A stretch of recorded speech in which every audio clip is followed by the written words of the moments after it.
What would you do if the house you just moved into started warning you about crimes that haven't happened yet? And the only voices trying to save your kids were coming from ghosts? Hi everyone and welcome to Mr. Unknown Storyteller. If you are new here, hit subscribe and don't forget to press the bell icon for more stories like that. Here we dive into the darkest, chilling horror stories. And tonight's story is something straight out of a nightmare that actually happened in a small forgotten town in America, a place where snow buries secrets and the dead refuse to stay silent. This story begins in a remote mountain town of Black Ridge Falls, Colorado, a quiet, snowy town surrounded by endless forests and old abandoned houses. The kind of place where everybody knows everyone, but nobody talks about the past. The man at the center of this story was Detective Ethan Walker, a tough, no-nonsense cop from Chicago, the kind of guy who didn't believe in ghost demons or any supernatural crap. Ethan believed in evidence, facts, and cold, hard proof. But Black Ridge Falls was about to break every rule he believed in. Ethan had been transferred to this small town after a disturbing case started gaining attention across the state. Over the past 3 years, 7 children have mysteriously disappeared. No bodies, no witnesses, no suspects. They simply vanished, like they were swallowed by the mountains. Local police were clueless, and the FBI quietly stepped back when the investigation hit a dead end. So Ethan was sent in to reopen the case. Ethan moved into Black Ridge Falls with his wife Sarah and their 10-year-old son Mason, hoping the fresh start would help his family after years of stressful city life. But from the moment they arrived, something about the town felt wrong. The streets were too quiet, people avoided eye contact, and whenever Ethan mentioned the missing children, locals would suddenly change the subject, as if they were terrified of something. Eventually, Ethan's department assigned him a large old house on the outskirts of town, a massive Victorian-style mansion sitting alone near the edge of the forest. The house was old but beautiful. Snow covered its roof, tall wooden windows, and a long porch creaking in the freezing wind. Sarah actually loved it. She said it felt like living in a Christmas movie, but the neighbors didn't share that excitement. When people in town heard where Ethan moved, their faces went pale. One old man at the gas station even muttered something strange. He said, "That house should have stayed empty." Ethan ignored the comment. He thought it was just small town superstition, but the first night in that house, something happened that would change everything. Around 2 a.m., Mason woke up screaming. Ethan rushed into his son's room, thinking maybe he had a nightmare. But Mason was sitting up in bed shaking. Staring at the bedroom closet, Mason whispered something that made Ethan pause. He said, "Dad, someone is crying in the walls." Ethan checked the entire room, the closet, under the bed, the hallway. Nothing, no sounds, no one there. He told Mason it was probably just wind moving through the old pipes. But deep down, Ethan knew the sound his son described wasn't normal. Over the next few days, stranger things started happening inside the house. Sarah would hear footsteps upstairs even when nobody was there. Kitchen cabinets would slowly open by themselves, and sometimes late at night, faint whispering could be heard echoing through the hallways. Ethan tried to stay rational. He blamed the noises on the house settling or animals in the walls. But then one night, something happened that even Ethan couldn't explain. Ethan was working late in his study going through the missing children files, when suddenly the lights flickered. The room went cold, and a soft, childlike voice whispered right beside him, "Find them?" Ethan jumped up, heart racing.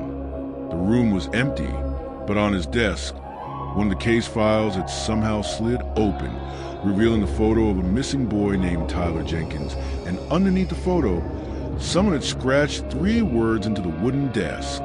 "They are watching." Ethan froze, because he knew he hadn't written that. And that's when he started digging deeper into the history of the house. What he discovered was something the town had tried to bury for decades. 30 years earlier, a family named the Harrisons lived in that exact house. Daniel Harrison, his wife Laura, and their 2 children, Emily and Noah. They were known as kind, peaceful people who kept to themselves, but one winter night, something terrible happened. The entire family was brutally murdered inside the house. Police suspected it was connected to extremist militants hiding in the mountains at the time, but the killers were never found. The case was eventually closed, and the house was abandoned for years. Locals believed the place was cursed, and now Ethan and his family were living right inside it. As Ethan kept investigating, the paranormal activity inside the house grew stronger. Mason began seeing shadows standing in the hallway at night. Sarah heard children crying from the basement, and sometimes the house would violently shake, like something invisible was trying to break through the walls. But the scariest moment happened 3 nights later, when Mason disappeared. Ethan woke up at 3 a.m. to find his son's bedroom door wide open. The bed empty, snow blowing through the broken window. Panic hit Ethan instantly. He ran outside, searching the yard. Screaming Mason's name, footprints in the snow led straight toward the forest. Ethan followed them with a flashlight, deeper and deeper into the trees, until suddenly the footprints stopped, as if Mason had simply vanished into thin air. Ethan's worst nightmare was happening. His own son had become the 8th missing child, but just as Ethan was about to call for backup, something strange appeared in the snow. A second set of footprints, small like a child's, leading back toward the house, except these prints were glowing faintly in the moonlight, and Ethan realized something chilling. Whatever took Mason wasn't human, and it was trying to lead him somewhere back inside the house. And that's when Ethan heard the whisper again, the same voice from before, but this time it was clearer, stronger, and it said, "Hurry, before they take another one." Ethan stood frozen in the snow outside the house, staring at those glowing footprints leading back toward the mansion. Every instinct in his body told him something was seriously wrong, but those tracks had anything to do with Mason. He had no choice but to follow them. Ethan slowly walked back toward the house, his flashlight shaking in his hand, the wind howling through the trees like something alive. When he reached the porch, the front door slowly creaked open by itself, and the whisper came again, louder this time inside. Ethan stepped in carefully. The entire house felt different, colder, darker, almost like the walls themselves were breathing. Then suddenly he heard something from the basement, a loud metallic bang, followed by faint crying. Ethan grabbed his pistol and moved toward the basement door. The crying sounded like children, more than one. His heart started pounding because suddenly a terrifying thought crossed his mind. What if the missing kids were being kept somewhere nearby? What if they were under this house the whole time? Ethan opened the basement door. The stairs creaked loudly as he went down, each step deeper into darkness. The air smelled damp, moldy, and something worse, something rotten. When Ethan reached the bottom, his flashlight beam revealed something disturbing. Deep scratch marks all over the concrete floor, like someone had tried to claw their way out. Then suddenly, the crying stopped. Complete silence filled the basement, and right at that moment, Ethan heard footsteps behind him. He spun around, raising his gun, but nobody was there. Instead, something appeared slowly in the corner of the basement, a faint glowing figure, a small girl, standing completely still, her pale face staring directly at Ethan. Ethan couldn't believe what he was seeing.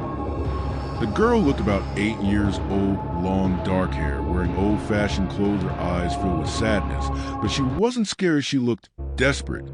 The girl slowly raised her hand, pointing toward the basement wall, and whispered, "They are coming." Then suddenly she vanished. Ethan rushed toward the wall she pointed at, and that's when he noticed something strange. The concrete looked newer in one section, like it had been patched recently. Ethan grabbed a nearby tool and smashed the wall. After several hits, the concrete cracked open, revealing a narrow hidden tunnel behind it.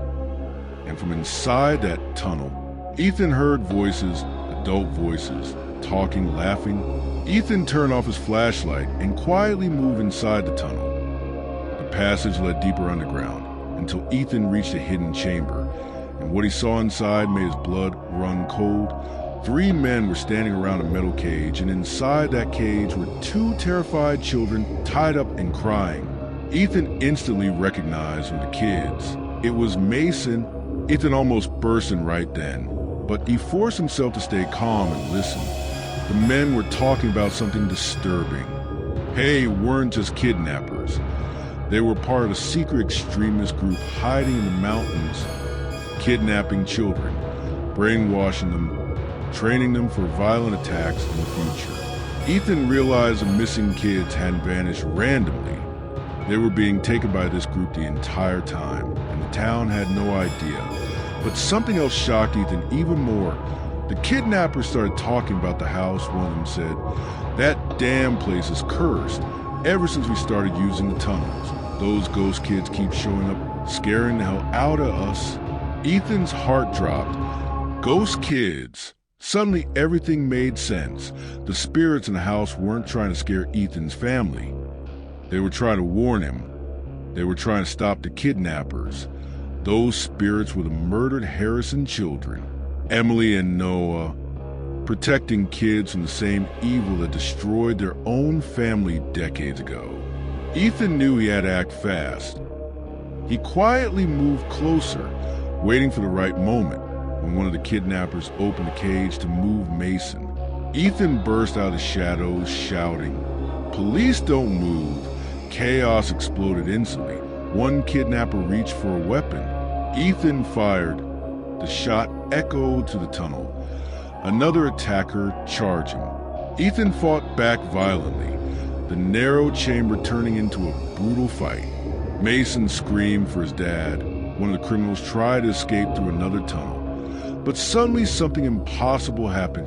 The tunnel lights flickered, the temperature dropped, and two ghostly figures appeared at the tunnel entrance, the spirit of Emily and Noah Harrison, standing directly in the kidnapper's path.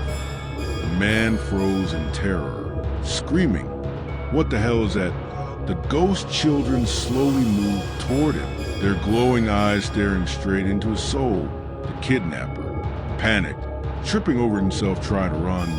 But Ethan tackled him and slammed him to the ground. Minutes later, backup sirens echoed to the forest. Police surrounded the property and arrested the remaining criminals. The kidnapped children were rescued safely, including Mason. The horrifying mystery of Black Ridge Falls was finally solved. The extremist group had secretly used underground tunnels beneath the old house for years, abducting children and hiding them there. But the ghosts of the Harrison family had been fighting back the entire time, warning anyone who moved into the house, trying to stop the kidnappers. Later that night, Ethan returned to the basement alone. Standing near the broken wall where the tunnel had been discovered, the house felt quiet now, peaceful. Ethan whispered softly, "Thank you." And for a moment, two faint glowing figures appeared near the stairs. Emily and Noah, smiling gently before fading away into darkness, finally at peace after decades. The next morning, the town of Black Ridge Falls woke up to shocking news. The missing children case was solved, the criminals were caught, and the haunted house on the edge of town was no longer feared. But Ethan Walker knew the truth. Sometimes the scariest houses aren't haunted by monsters, they're guarded by heroes no one can see. And somewhere deep in the snowy mountains, the spirits of two brave children were finally able to rest. After saving lives for 30 long years,